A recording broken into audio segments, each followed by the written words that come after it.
अस्सलाम वालेकुम, यासीन आपके साथ हाजिर है इस मॉर्निंग ब्रीफिंग में। आज इस हफ्ते का सेकंड वर्किंग डे है, ट्यूसडे है और डेट है आज 28 अप्रैल। और सबसे इम्पॉर्टेंट आज सुबह से जो हमारे पास मार्केट चल रही है उसमें हम ये देख रहे हैं कि पूरी दुनिया की जो स्टॉक मार्केट है वो पॉजिटिव है, ग्रीन टेरिटरी में हायर साइड पे जा रही है। मैं पिछले कई दिनों से आपसे इस बात का जिक्र खास कर रहा हूं कि जिस दिन भी इस की कंफर्म हमारे पास रिपोर्ट आना शुरू हो जाएगी कि जनाब पूरी दुनिया के डिफरेंट ममालिक और डिफरेंट टेरिटरीज में जो लॉकडाउन जैसे सिचुएशन इस वक्त पिछले 3-4 महीनों से लागू है वो हटनी शुरू हो जाएगी, तो उसके बाद स्टॉक में भी तेजी आएगी और इसके साथ क्रूड ऑयल की प्राइसेस में भी एक तेजी हो सकती है। और पिछले 2-3 दिनों से हमारे पास ये खबरें बहुत ज्यादा आ रही हैं कि अमेरिका के भी कई स्टेट्स में ये बात हुई है कि वहां पे प्रोटेस्ट भी हो रहा है और गवर्नमेंट भी इस बात पर अब राजी दिखाई देती है कि अब लॉकडाउन जैसी सिचुएशन जिसकी वजह से पूरी दुनिया की इकोनॉमिक पहिया जो है वो जाम हुआ है उसको खत्म किया जाए या उसको नरमी दी जाए या बिल्कुल उसको एक सहूलत के साथ उसको लागू किया जाए।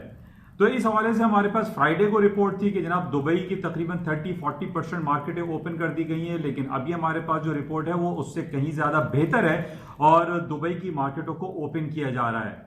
और ये बहुत खुश आइन बात है। बहुत सारे लोग जो बहुत ज़्यादा तंगदस्ती में थे, परेशान थे, लॉकडाउन की वजह से वो बाहर नहीं निकल पा रहे थे, अपने काम पे नहीं जा पा रहे थे, जिसकी वजह से वो बहुत ज़्यादा मुआशी तंगी का शिकार हो गए थे। लेकिन अब हमें जो रिपोर्ट्स आ रही हैं उसमें यही कहा जा रहा है कि दुबई के साथ साथ जो दूसरे स्टेट्स हैं, अबू धाबी, शारजाह, अलैन, इन तमाम जगहों पे लॉकडाउन जैसी सिचुएशन जो है उसमें काफ़ी नरमी देखी जा रही है। अच्छा, इसके साथ साथ जो यूरोपियन कंट्रीज हैं वहां पर भी काफ़ी लॉकडाउन में नरमी देखी जा रही है। और इसके साथ साथ हमने चाइना में कल की रिपोर्ट है कि वहां के जो स्कूल पिछले 3-4 महीने से बंद थे, खासतौर पे वुहान सिटी में, वहां पर स्कूल खोल दिए गए हैं और अब बच्चे स्कूल जाना शुरू हो रहे हैं। तो इस पूरे माहौल में हम ये देख रहे हैं कि एक पॉजिटिविटी दिखाई दे रही है, हालात में काफ़ी बेहतरी आ रही है। न सिर्फ लॉकडाउन जैसी सिचुएशन में नरमी और ख़त्म करने की बातें हो रही हैं, बल्कि हम ये भी देख रहे हैं कि जो कोरोना वायरस पैंडेमिक का जो सिलसिला पूरी दुनिया में चल रहा है उसके अंदर काफ़ी बेहतरी आ रही है। अब केसेस की तादाद में कमी वाक़ई हो रही है, जो अमवात और हलाकतें थी उनमें भी काफ़ी बेहतरी आई है। अब लोग कम हलाक हो रहे हैं, कम इसका शिकार हो रहे हैं। तो ये तमाम पॉजिटिव इंडिकेशंस हैं जिसकी वजह से आज हम ये देख रहे हैं कि पूरी दुनिया की स्टॉक मार्केटें, खासतौर पे अमेरिका की स्ट्रीमलाइन S&P, डाउ जोन्स और नेस्डैक अपने हाईएस्ट लेवल पे इस वक्त खड़ी हुई हैं और तकरीबन मोर और लेस 2% पूरी दुनिया की जो डिफरेंट बाउंसेस हैं वो पॉजिटिव हैं, प्लस टेरिटरी में ट्रेड हो रहे हैं। और जो इंडिकेशंस हैं वो भी यही है कि आज शाम में जो अमेरिका की स्टॉक मार्केटें ओपन होंगी, यानी अमेरिका की अर्ली मॉर्निंग में, वहां पे स्टॉक मार्केटों में तेजी का रुझान रहेगा। अच्छा, इसके साथ ही जैसे कि मैंने आपसे ये कहा था कि ये महीना हमारे पास फर्स्ट क्वार्टर 2020 की अर्निंग का सीजन शुरू हो चुका है। आज हमारे पास बड़ी इंपॉर्टेंट कंपनी है that is known as Alphabet. Google की मदर फर्म है अल्फाबेट। अक्सर लोग नहीं जानते, जैसे यूट्यूब है, यूट्यूब की भी जो मदर फर्म है वो अल्फाबेट है। इस तरीके से बहुत सारी कंपनीज हैं जो इनकी मदर फर्म अल्फाबेट है, जिसमें सर-ए-फहरिस्त गूगल है, यूट्यूब है, ये तमाम कंपनीज अल्फाबेट में आती हैं। तो आज लेट नाइट मार्केटें बंद होने के बाद, यानी पाकिस्तानी वक्त के मुताबिक रात को 1 बजे यूएस मार्केट क्लोज होती है, यानी न्यूयॉर्क स्टॉक एक्सचेंज जब क्लोज हो जाएंगी उसके फौरन बाद अमेरिका की एक सबसे बड़ी कंपनी अल्फाबेट गूगल की अर्निंग रिपोर्ट आएगी।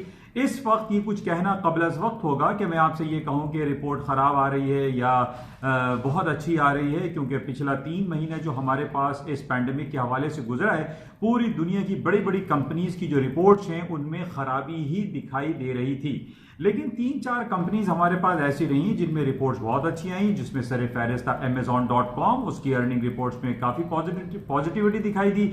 इसी तरीके से नेटफ्लिक्स में भी काफी पॉजिटिव इंडिकेशंस आई और बहुत ज्यादा उसकी अर्निंग रिपोर्ट अच्छी आई। और उसकी वजह से यही थी कि पिछले 3 महीने से पूरी दुनिया लॉकडाउन का शिकार थी और उसके बाद लोगों ने अपने घरों में बैठ के न सिर्फ टीवी, ड्रामे, फिल्में, मूवीज, थिएटर्स देखे और बहुत सारे उन्होंने एंटरटेन हुए इस नेटफ्लिक्स की वजह से, जिसकी वजह से नेटफ्लिक्स की कीमतों में भी इजाफा हुआ, उसकी ईपीएस में, और उसकी अर्निंग पर शेयर में इजाफा, यानी उसके रेवेन्यू जनरेशन में भी खासा इजाफा देखने में आया।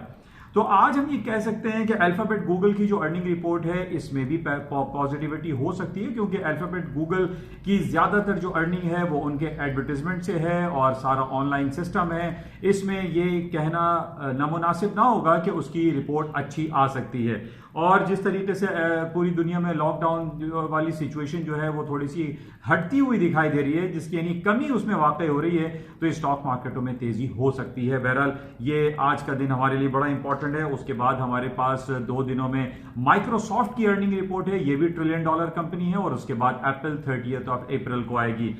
यानी जैसे मैंने आपसे कई बार इस बात का जिक्र किया है कि पूरी दुनिया में 5-6 कंपनीज जिसको हम फैंग ग्रुप कहते हैं, जिसमें Facebook, Apple, alphabet Google, Amazon.com, Netflix and ये 5-6 कंपनीज ऐसी, माइक्रोसॉफ्ट है, ये वो तमाम कंपनीज हैं जो पूरी दुनिया में इस वक्त तकरीबन 7,000 अरब यानी 7,000 बिलियंस ऑफ डॉलर की इक्विटी को मैनेज करते हैं, अपने फंड को मैनेज करते हैं, जो कि पूरी दुनिया को घुमाने में इनका किरदार अहम दिखाई देता है।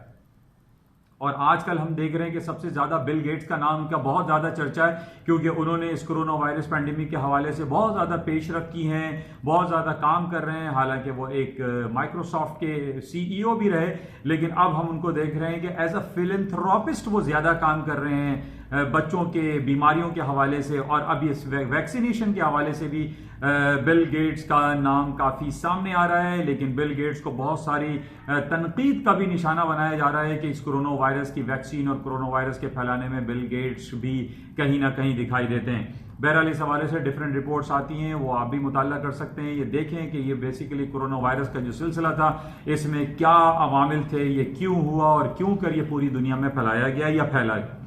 बहरहाल इसको देखते हैं। आज हमारे पास बस यही है कि रिपोर्ट अच्छी है और अल्फाबेट गूगल की रात में अर्निंग रिपोर्ट है। इसके साथ ही अभी जो ताज़ा तरीन हमारे पास रिपोर्ट्स आ रही हैं, क्रूड ऑयल की कीमत आज सुबह अर्ली मॉर्निंग $10 का लो किया था और इस वक्त तकरीबन $12 तक मार्केट चल रही है, $2 मार्केट ऊपर आ गई है। और उसकी वजह यही बताई जा रही है कि पूरी दुनिया में जिस तरीके से कोरोना वायरस के पेंडेमिक की वजह से लॉकडाउन अब खत्म होता हुआ दिखाई दे रहा है, तो अब लोगों की गाड़ियां भी चलेंगी, बसें भी चलेंगी, पब्लिक ट्रांसपोर्ट चलेगा, जहाज उड़ेंगे, तो तेल की जरूरत का में इजाफे में तेल की जरूरत पड़ेगी, उस बेसिस पे कीमतों में इजाफा हो सकता है। बहरहाल बहुत सारी बातें ये भी हो रही हैं कि जिस तरीके से हम क्लाइमेट चेंज के हवाले से बात करते रहते हैं कि जनाब 2035 में बरतानिया और यूरोपियन कंट्रीज ने ऐलान किया है कि वो पेट्रोल से बनने वाली चलने वाली तमाम गाड़ियों और व्हीकल्स को ख़त्म कर देंगे और तमाम गाड़ियां इलेक्ट्रॉनिक और इलेक्ट्रिक बैटरी पे चलेंगी। इस बेसिस पे हम ये कहें कि जनाब तेल की कीमतों में जो है और मजीद कमी आएगी, ये कुछ कहना कबल वक्त होगा, क्योंकि एट वंस ड्रेस्टिकली हम ये नहीं कह सकते कि जनाब तेल का इस्तेमाल जीरो हो जाएगा, ऐसा मुमकिन नहीं है। अभी जो तेल की कीमतें नीचे आई हैं वो सिर्फ और सिर्फ इस लॉकडाउन और कोरोना वायरस के बेसिस पे तेल की नीचे आई हैं, क्योंकि दुनिया में कहीं कोई व्हीकल्स चल नहीं रहे। बहरहाल आज लेट नाइट हमारे पास एक API की भी रिपोर्ट होती है, अमेरिका के कमर्शियल क्रूड ऑयल की। रात को लेट नाइट 1:30 AM को रिपोर्ट आएगी, उसको भी हम देखेंगे। लेकिन जैसे कि मैंने पहले भी आपसे ये कहा था कि आजकल जो क्रूड ऑयल की रिपोर्ट है या इनकी इन्वेंट्री रिपोर्ट है, इनकी रिग काउंट्स की रिपोर्ट है, इनकी API की रिपोर्ट है, इसका कहीं कोई खातिर खा फायदा नहीं हो रहा है। इवन के जो OPEC एंड OPEC प्लस की मीटिंग में जो भी रिजल्ट आ रहे हैं उसका मार्केट में प्राइस का कोई फायदा नहीं हो रहा है। हम ये समझ रहे हैं कि जनाब कटौती करने पे जो प्रोडक्शन कट की गई है ऑयल की, इस पे तेल की कीमतों में इजाफा होगा, ये नहीं हो पा रहा है।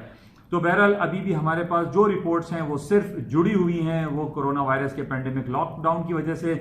लॉकडाउन जैसे जैसे खुलेगा तेल की कीमतों में इजाफा मुमकिन है।